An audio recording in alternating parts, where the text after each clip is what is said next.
നിയമസഭാ തെരഞ്ഞെടുപ്പിൽ മലമ്പുഴയിൽ വി.എസ്. അച്യുതാനന്ദന്റെ വിശ്വസ്തനെ സ്ഥാനാർത്ഥിയാക്കാൻ കോൺഗ്രസ് നീക്കം. വി.എസിന്റെ പേഴ്സണൽ അസിസ്റ്റന്റും CPM നേതാവുമായിരുന്ന എ. സുരേഷിനെ മത്സരിപ്പിക്കുന്നതിൽ കോൺഗ്രസ് സംസ്ഥാന നേതൃത്വം ചർച്ച നടന്നെങ്കിൽ തീരുമാനമെടുത്തിട്ടില്ലെന്ന് എ. സുരേഷ് റിപ്പോർട്ടിനോട് പറഞ്ഞു.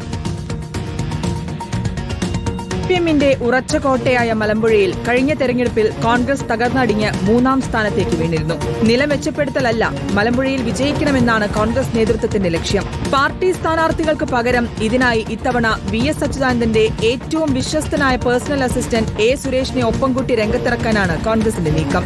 കഴിഞ്ഞ ദിവസം സുരേഷുമായി കോൺഗ്രസ് സംസ്ഥാന നേതൃത്വം ചർച്ച നടത്തി. എന്നാൽ താൻ തീരുമാനങ്ങളൊന്നും എടുത്തിട്ടില്ലെന്നും എപ്പോഴും കമ്മ്യൂണിസ്റ്റാണെന്നും സുരേഷ് പ്രതികരിച്ചു. ചർച്ച ചെയ്തു എന്നുള്ളത് വാസ്തവമാണ്, അത് ഞാൻ സ്ഥിരീകരിക്കുന്നു.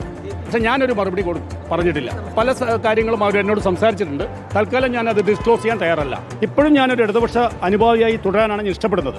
സുരേഷുമായി ചർച്ച നടത്തിയത് കോൺഗ്രസ് നേതാക്കൾ തള്ളുന്നില്ല. അപ്രതീക്ഷിതമായ പലതും പാലക്കാട് ജില്ലയിലെ CPMൽ നിന്നുണ്ടാകുമെന്ന് VK ശ്രീകണ്ഠൻ MP പറഞ്ഞു. CPMന്റെ നയങ്ങളെ തള്ളി പറയുന്ന, CPMന്റെ നയങ്ങളിൽ വ്യതിചലനമുണ്ടെന്ന് രൂക്ഷമായും പരസ്യമായി വിമർശിക്കുന്നവരെയൊക്കെ കോർത്തിണക്കിക്കൊണ്ടായിരിക്കും ഇത്തവണ തെരഞ്ഞെടുപ്പ്. അക്കാര്യത്തിൽ ഒരു സംശയവും അല്ല. സർപ്രൈസുകൾ തെരഞ്ഞെടുപ്പിൽ ഉണ്ടാവണമല്ലോ. വിജയ സാധ്യതയുടെ അടിസ്ഥാനത്തിലാണ് ഞങ്ങളുടെ എല്ലാ സർപ്രൈസും. നിങ്ങളെ അറിയിക്കാതെ ഒരു പരിപാടി നടത്തില്ല.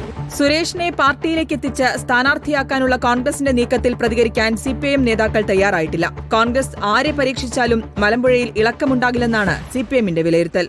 റിപ്പോർട്ടർ, പാലക്കാട്.